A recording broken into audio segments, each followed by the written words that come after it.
everyone, welcome to Xylem SSC and Railways. എല്ലാവർക്കും നമ്മുടെ വീഡിയോയിലേക്ക് സ്വാഗതം. അപ്പോൾ ഇന്ന് നിങ്ങൾ എല്ലാവരും ഉറക്കം എഴുന്നേറ്റപ്പോൾ കേട്ടിട്ടുള്ള വാർത്തയായിരിക്കും ആർടെമിസ് 2 ലോഞ്ച് ചെയ്തു എന്നുള്ള കാര്യം അല്ലേ.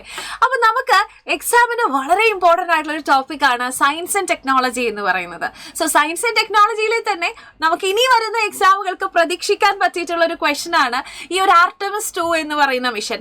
എന്താണ് ഈ ആർടെമിസ് 2 മിഷന്റെ ഇത്രയും വലിയ പ്രത്യേകത? അതായത് 1972 ശേഷം മൂണിലേക്കുള്ള ആദ്യത്തെ ആസ്ട്രോണറ്റ് മിഷൻ ആണ് ആർടെമിസ് 2 എന്ന് പറയുന്നത്. നാസയാണ് ഇത് ലോഞ്ച് ചെയ്തിരിക്കുന്നത്. റീസെന്റ് ഒരു ക്വസ്റ്റ്യൻ കണ്ടതാണ് MCQ. ആർടെമിസ് 2 എന്ന് പറയുന്നത് ഏത് ഓർഗനൈസേഷന്റെ മിഷൻ ആണ് എന്നുള്ളത്. നാസയുടെ മിഷൻ ആണ് എന്നുള്ള കാര്യം ആലോചിക്കുക. ഫ്ലോറിഡയിലെ കെനഡി സ്പേസ് സെന്ററിൽ വെച്ചിട്ടാണ് ഈ ഒരു മിഷൻ ലോഞ്ച് ചെയ്തിരിക്കുന്നത്. സോ അങ്ങനെയാണെങ്കിൽ നമുക്ക് വീഡിയോയിലോട്ട് പോവാം. ആർടെമിസ് 2 മിഷൻ എന്ന് പറയുന്നത് April 1, അതായത് അപ്പോളോ 17 മിഷൻ 1972 നടന്നതിന് ശേഷം ചന്ദ്രനിലേക്ക് മനുഷ്യനുമായി യാത്ര തിരിച്ചിട്ടുള്ള പേടകമാണ് ആർടെമിസ് 2 എന്ന് പറയുന്നത്. അപ്പൊ ഈ ഒരു മിഷൻ ശരിക്കും 1972 ശേഷം April 1, 2026 മൂണിലേക്കുള്ള മിഷൻ എന്ന് പറയുന്ന ഈ ഒരു മിഷൻ നടക്കുന്നത്. സോ ഈ ആർടെമിസ് 2 മിഷൻ ഭൂമിയുടെ ഉപരിതലത്തിൽ നിന്നും വിട്ട് കഴിഞ്ഞാൽ ലൂണാർ സർഫസിലേക്ക് എത്താൻ വേണ്ടി ടോട്ടൽ 4 ഡേയ്സ് ആണ് എടുക്കുന്നത്. സോ ചന്ദ്രോപരിതലത്തിനെ ചുറ്റി വീണ്ടും എർത്തിലേക്ക് തിരിച്ചെത്താൻ ടോട്ടൽ 10 ഡേയ്സ് ആണ് എടുക്കുന്നത്. പിന്നീട് ഈ ഒരു മിഷന്റെ മറ്റൊരു പ്രത്യേകത എന്താണെന്ന് പറഞ്ഞു കഴിഞ്ഞാൽ ഇതൊരു സീരീസ് ഓഫ് മിഷൻ ആണ്. ആർടെമിസ് 1, ആർടെമിസ് 2 ആൻഡ് ആർടെമിസ് 3, 4 എന്നിങ്ങനെ നീളുന്ന മിഷൻ ആണ് ആർടെമിസ് മിഷൻ എന്ന് പറയുന്നത്. സോ നമുക്ക് സ്വാഭാവികമായിട്ടും ആർടെമിസ് 2 എന്ന് പറയുമ്പോൾ ഉണ്ടാവുന്ന ഒരു സംശയമാണ്, ആർടെമിസ് 1 മിഷൻ ഉണ്ടായിരുന്നു എന്നുള്ളത്. ഓഫ് കോഴ്സ് ആർടെമിസ് 1 എന്ന് പറയുന്ന ഒരു മിഷൻ ഉണ്ടായിരുന്നു. പക്ഷെ ഈ ആർടെമിസ് 1 എന്ന് പറയുന്നത് എന്തല്ല, അത് മനുഷ്യനെ ഇൻക്ലൂഡ് ചെയ്തുകൊണ്ടുള്ള മിഷൻ ആയിരുന്നില്ല. അതുപോലെ തന്നെ മനുഷ്യനില്ലാതെ, അതായത് ഹ്യൂമൻ ഇൻക്ലൂഡ് ചെയ്യാതെ ധാരാളം പേടകങ്ങൾ ചന്ദ്രോപരിതലത്തിലേക്ക് പോയിട്ടുണ്ട് അല്ലെ. ഇതിന്റെ പ്രത്യേകത എടുത്തു പറയുകയാണെങ്കിൽ മനുഷ്യനെ ഇൻക്ലൂഡ് ചെയ്തുകൊണ്ടുള്ള ആദ്യത്തെ മിഷനാണ് എന്നുള്ള കാര്യം മനസ്സിലാക്കാം. പക്ഷേ നമ്മൾ ഇതിൽ ശ്രദ്ധിക്കേണ്ട മറ്റൊരു കാര്യം എന്ന് പറയുന്നത്, ഇതിൽ പോകുന്ന ആസ്ട്രോണറ്റ്സ് എന്ത് ചെയ്യുന്നില്ല, ചന്ദ്രോപരിതലത്തിലേക്ക് ഇറങ്ങുന്നില്ല എന്നുള്ളതാണ്. ചന്ദ്രനെ ചുറ്റി അവർ തിരിച്ച് എർത്തിലേക്ക് വരികയാണ് ചെയ്യുന്നത്. അപ്പൊ നമുക്ക് തോന്നും, അത് എന്തിനാണ് അങ്ങനെ ചെയ്യുന്നത്?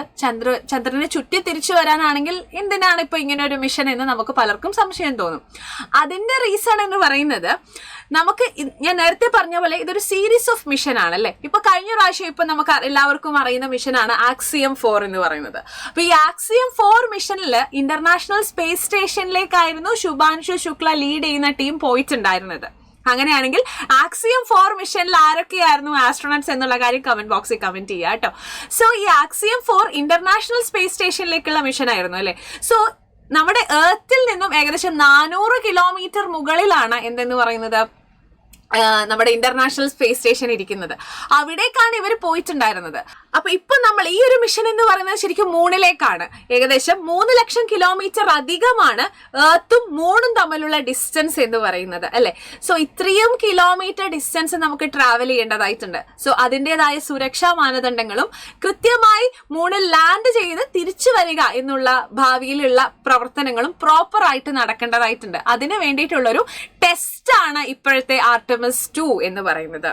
അപ്പോൾ ഈ ഒരു മിഷനിൽ പ്രധാനമായിട്ടും ടെസ്റ്റിംഗ് ആണ് നടക്കുന്നത്. അതായത് നമ്മുടെ എർത്തിന്റെ ഗ്രാവിറ്റി വിട്ട് മൂണിലേക്ക് പോകുന്ന സമയത്ത് നമ്മുടെ മനുഷ്യന്റെ ശരീരത്തിലാണെങ്കിലും നമ്മൾ നേരിടാൻ പോകുന്ന പ്രശ്നങ്ങളും ഒക്കെ അനലൈസ് ചെയ്ത് അതിന് കൃത്യമായ സൊല്യൂഷൻ കണ്ടുപിടിക്കുക എന്നുള്ളതാണ് ആർടെമിസ് 2 എന്ന് പറയുന്ന ടെസ്റ്റ് ദൗത്യത്തിന്റെ ലക്ഷ്യമെന്ന് പറയുന്നത്. നമുക്ക് കൂടുതലായും കാര്യങ്ങൾ നോക്കാം. അപ്പൊ അപ്പോളോ 17 മിഷൻ ആയിട്ട് ഉപയോഗിച്ച റോക്കറ്റ് എന്ന് പറയുന്നത് സാറ്റേൺ 5 റോക്കറ്റ് ആണ്, സാറ്റേൺ 5. എന്നാൽ നമ്മുടെ ആർടെമിസ് 2 ഉപയോഗിക്കുന്ന റോക്കറ്റ് ഏതാണ്? നാസയുടെ തന്നെ വളരെ പവർഫുൾ ആയിട്ടുള്ള space launch system, SLS space launch system ആണ് മോസ്റ്റ് പവർഫുൾ ആയിട്ടുള്ള നാസയുടെ റോക്കറ്റ് ആണ് ഉപയോഗിക്കുന്നത്. ആൻഡ് ഇതിനായിട്ട് ഉപയോഗിക്കുന്ന സ്പേസ് ക്രാഫ്റ്റ് ഏതാണ്? അതായത് 4 ആസ്ട്രോനറ്റുകളെ സിറ്റിംഗ് പൊസിഷനിൽ ഇരുത്തിയിട്ടാണ് മൂണിലേക്ക് പോകുന്നത്. സോ അതിനായിട്ട് ഉപയോഗിക്കുന്ന സ്പേസ് ക്രാഫ്റ്റ് എന്ന് പറയുന്നത് ഒറൈൻ സ്പേസ് ക്രാഫ്റ്റ് ആണ്. സോ ഇത് രണ്ടും നമുക്ക് എക്സാം പോയിന്റ് ഓഫ് വ്യൂയിൽ വളരെ ഇമ്പോർട്ടന്റ് ആയിട്ടുള്ള കാര്യമാണ്. സ്പേസ് ലോഞ്ച് സിസ്റ്റം ആണ് റോക്കറ്റ് എന്ന് പറയുന്നത്. ഒറൈൻ സ്പേസ് ക്രാഫ്റ്റ് ആണ് നമ്മൾ യൂസ് ചെയ്യുന്ന സ്പേസ് ക്രാഫ്റ്റ് എന്നുള്ള കാര്യം ആലോചിക്കാം. സോ നമ്മൾ പറഞ്ഞ പോലെ ഇതൊരു 10-day ജേർണിയാണ്. പക്ഷെ എർത്തിൽ നിന്ന് മൂണിലേക്ക് എത്താൻ തന്നെ 4 days എടുക്കുന്നുണ്ട്. സോ ഇത്രയും കാര്യം ഇത് വളരെ ഇമ്പോർട്ടന്റ് ആണ്. അങ്ങനെയാണെങ്കിൽ ആരൊക്കെയാണ് ഈ മിഷനിൽ ഇൻക്ലൂഡ് ചെയ്യുന്ന ആസ്ട്രോണറ്റ്സ് എന്ന് നോക്കാം. ആരൊക്കെയാണ്? 2 കൺട്രീസിൽ നിന്നുമുള്ള എക്സ്പീരിയൻസ്ഡ് ആയിട്ടുള്ള ആസ്ട്രോണറ്റ്സ് ആണ് ഇതിൽ പ്രവർത്തിക്കുന്നത്. സോ റെയ്ഡ് വെയ്സ്മാൻ എന്ന് പറയുന്നത് നാസയുടെ ആസ്ട്രോണറ്റ്സ് ആണ്. വിക്ടർ ഗ്ലോവർ റെയ്ഡ് വെയ്സ്മാൻ ആണ് ക്യാപ്റ്റൻ എന്ന് പറയുന്നത്. ഈ മിഷന്റെ ക്യാപ്റ്റൻ റെയ്ഡ് വെയ്സ്മാൻ ആണ്. നാസയുടെ ആസ്ട്രോനറ്റ് ആണ് ഇദ്ദേഹം. നെക്സ്റ്റ് ആൾ വിക്ടർ ഗ്ലോവർ പൈലറ്റ് ആണ്. നമ്മുടെ സ്പേസ് ക്രാഫ്റ്റ് പൈലറ്റ് എന്ന് പറയുന്നത് വിക്ടർ ഗ്ലോവർ ആണ്. ഇദ്ദേഹം പൈലറ്റ് ആണ് എന്നുള്ള കാര്യം ആലോചിക്കുക. അടുത്ത ആളും നാസയുടെ ആസ്ട്രോനറ്റ് തന്നെയാണ്. നെക്സ്റ്റ് വരുന്നത് ക്രിസ്റ്റീന കോച്ച്. നമുക്കറിയാം ഈ ഒരു മിഷന്റെ ഭാഗമായി നടക്കുന്ന എല്ലാ എക്സ്പെരിമെന്റുകൾക്കും മേൽനോട്ടം വഹിക്കുന്നത് ക്രിസ്റ്റീന കോച്ച് ആണ്. ക്രിസ്റ്റീന കോച്ച് ആണെങ്കിലും ബിലോങ്സ് ടു നാസ. അപ്പൊ ഇവര് 3 പേരും നാസയുടെ ആസ്ട്രോനറ്റ് ആണ്. അടുത്ത വരുന്ന ജെർമി ഹാൻസൺ കനേഡിയൻ സ്പേസ് ഏജൻസിയിൽ നിന്നുള്ള ആസ്ട്രോനറ്റ്സ് ആണ്. CSAയുടെ ആസ്ട്രോനറ്റ് ആണ്. അപ്പൊ മനസ്സിലാക്കാം, 3 പേര് നാസയുടെ ആസ്ട്രോനറ്റും ഒരാള് മാത്രം കാനഡയുടെ ആസ്ട്രോനറ്റുമാണ്. കനേഡിയൻ സ്പേസ് ഏജൻസിയിൽ നിന്നും ആളുമാണ്. അപ്പൊ ഇതിലും 2 ആസ്ട്രോനറ്റിനെ സംബന്ധിച്ചിടത്തോളം 2 ഫാക്ട് ഉണ്ട്. ആദ്യമായിട്ടാണ് ഒരു വനിത മൂണിലേക്ക് പോകുന്നത്. അവരുടെ പേരാണ് Christina Koch.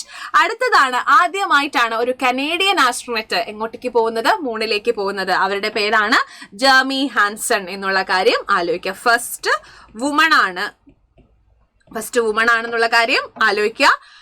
Next first Canadian ആസ്ട്രോനറ്റ് ആണെന്നുള്ള കാര്യം കൂടിയും ആലോചിക്കാം. സോ സ്പേസ് ക്രാഫ്റ്റ് സിസ്റ്റം, അതായത് കംപ്ലീറ്റ് നമ്മൾ മനുഷ്യ ശരീരത്തിൽ വരുന്ന മാറ്റങ്ങളും പ്രശ്നങ്ങളും ഒക്കെ നമ്മൾ ആസസ് ചെയ്യും. അതുകൂടാതെ ഈ സ്പേസ് ക്രാഫ്റ്റ് കോമ്പാക്റ്റബിൾ ആണോ എന്നുള്ള കാര്യം കൂടി നമ്മൾ ടെസ്റ്റ് ചെയ്യുന്നതാണ്. ഇനി നമ്മൾ ഇതിൽ ഉപയോഗിക്കുന്ന ഫ്യൂവൽ എന്താണ്? Liquid hydrogen and liquid oxygen. നമുക്കറിയാം കുറെ അധികം ഫ്യൂവൽ ലീക്കേജ് ഒക്കെ കാരണം കുറെ കാലം 1-2 പ്രാവശ്യം ഈ ആർടെമിസ് 2 ദൗത്യം ഇങ്ങനെ മാറ്റി വെച്ചു കൊണ്ടുവരികയായിരുന്നു. ഫൈനലി April 1 ഈ മിഷൻ നടന്നത്. അപ്പൊ liquid hydrogen and liquid oxygen കേട്ടോ. Liquid hydrogen and liquid oxygen ആണ് ഫ്യൂവൽ എന്ന് പറയുന്നത്. ഈ 2 സാധനങ്ങളാണ് മെയിൻ എൻജിൻ ഫ്യൂവൽ ആയിട്ട്. ഈ 2 ഫ്യൂവലാണ് മെയിൻ എൻജിൻ ഫ്യൂവൽ ആയിട്ട് പ്രവർത്തിക്കുന്നത്. പിന്നെ solid fuel boosters initial push, അതായത് എർത്ത് ലീവ് ചെയ്യാൻ ആവശ്യമായിട്ടുള്ള ഇനീഷ്യൽ പുഷ് കൊടുക്കുന്നത് സോളിഡ് ഫ്യൂവൽ ബൂസ്റ്റേഴ്സ് ആണെന്നുള്ള കാര്യം മനസ്സിലാക്കാം. അതായത് ഇതിന്റെ ഒരു ലോഞ്ചിങ് വർക്ക് ചെയ്യുന്നത് എങ്ങനെയാന്ന് വെച്ചാൽ, നമ്മൾ നാസയുടെ കെനഡി സ്പേസ് സെന്റർ ഫ്ലോറിഡയിൽ നിന്നും ആർടെമിസ് മിഷൻ ലോഞ്ച് ചെയ്യുന്നു. ആർടെമിസ് 2 ലോഞ്ച് ചെയ്യുന്നു. അപ്പോ ഇതെന്ത് ചെയ്യുന്നു? 2 പ്രാവശ്യം ഭൂമിയെ വലം വെക്കുന്നുണ്ട്. അതിനുശേഷമാണ് എന്ത് ചെയ്യുന്നത്? അതിനുശേഷം ലൂണാർ സർഫസിലേക്ക് യാത്ര ചെയ്യുന്നു. അങ്ങനെ യാത്ര ചെയ്യുമ്പോൾ ലൂണാർ സർഫസിലേക്ക് യാത്ര ചെയ്ത് ഏകദേശം 4 days ആണ് എന്ത് ചെയ്യുന്നത്? ലൂണാർ സർഫസിലേക്കുള്ള യാത്ര 4 days ആണ് എടുക്കുന്നത്. ഈ 4 days കഴിഞ്ഞിട്ടാണ് ലൂണാർ സർഫസിലേക്ക് എത്തുന്നത്. അപ്പൊ ഏകദേശം ഈ ഒരു സ്ഥലം എന്ന് പറയുന്നത് ഇവരെ സംബന്ധിച്ചിടത്തോളം ഭയങ്കര ക്രൂഷ്യൽ ആയിട്ടുള്ള ഒരു ഏരിയ ആണ്. കാരണം ഒരു ബ്ലാക്ക് പോയിന്റ് ആണ് ഇത്. ഏകദേശം മൂണിൽ നിന്നും 6500 കിലോമീറ്റർ ടു 10,000 കിലോമീറ്റർ ഡിസ്റ്റൻസിലാണ് ഈ ഒരു പോയിന്റ് ഉള്ളത്. അപ്പൊ ഏകദേശം ഒരു ബ്ലാക്ക് പോയിന്റ് ആണ്. നമ്മുടെ ആസ്ട്രോണറ്റ്സിന് എർത്തുമായിട്ടുള്ള കംപ്ലീറ്റ് കണക്ഷൻ വിടുന്ന ഒരു പോയിന്റ് ആണ് ഈ ബ്ലാക്ക് പോയിന്റ് എന്ന് പറയുന്നത്. So while moving around the moon, Orion spacecraft will travel to the distance of about 6500 kilometre from the far side of the moon. അതായത് മൂണിന്റെ ഫാർ സൈഡിൽ നിന്നും 6500 കിലോമീറ്റർ ഡിസ്റ്റൻസിലാണ് ഈ ഒരു സ്പേസ് ക്രാഫ്റ്റ് ട്രാവൽ ചെയ്യുന്നത്. എന്നുള്ള കാര്യം ആലോചിക്കുക.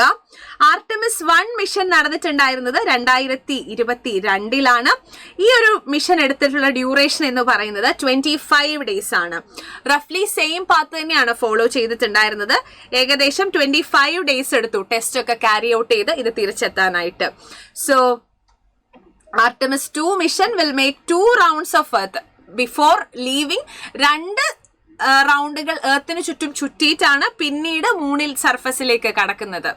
So once there it will go around moon before starting the return journey to the earth. So Artemis 2 mission എർത്തിന് ചുറ്റും 2 വലം വെക്കുന്നു, പിന്നീട് ലൂണാർ സർഫസിലേക്കുള്ള യാത്ര തുടങ്ങുന്നു. 4 ദിവസം എടുത്ത് ലൂണാർ സർഫസിൽ എത്തുന്നു, പിന്നെ മൂണിനെ ചുറ്റി തിരിച്ച് ഭൂമിയിലേക്ക് എത്തുന്നു, തിരിച്ച് എർത്തിലേക്ക് ലാൻഡ് ചെയ്യുന്നു. ഇതാണ് നമ്മുടെ ആർടെമിസ് 2 മിഷൻ എന്ന് പറയുന്നത്. ഈ പോയിന്റ്സ് എല്ലാം വളരെ ഇമ്പോർട്ടന്റ് ആണെന്നുള്ള കാര്യം ആലോചിക്കുക.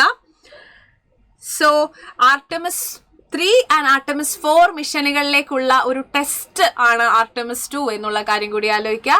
സോ ഇതിന്റെ ആസ്ട്രോണറ്റ്സിന്റെ പേര് വളരെ ഇമ്പോർട്ടന്റ് ആയിട്ട് ആലോചിച്ച് വെക്കുക. സോ ഇത്രയും കാര്യങ്ങളാണ് ആർടെമിസ് 2 മിഷനുമായി ബന്ധപ്പെട്ട് നമുക്ക് പഠിക്കാനുള്ളത്. സോ അതിന്റെ കൂട്ടത്തിൽ എനിക്ക് നിങ്ങളെ ഓർമ്മിപ്പിക്കാനുള്ള മറ്റൊരു കാര്യമാണ് നമ്മുടെ CGL Tier 1 ബാച്ചിന്റെ Tier 1 ബാച്ചിന്റെ കാര്യം. ഇതൊരു ക്രാഷ് കോഴ്സ് ആണ്.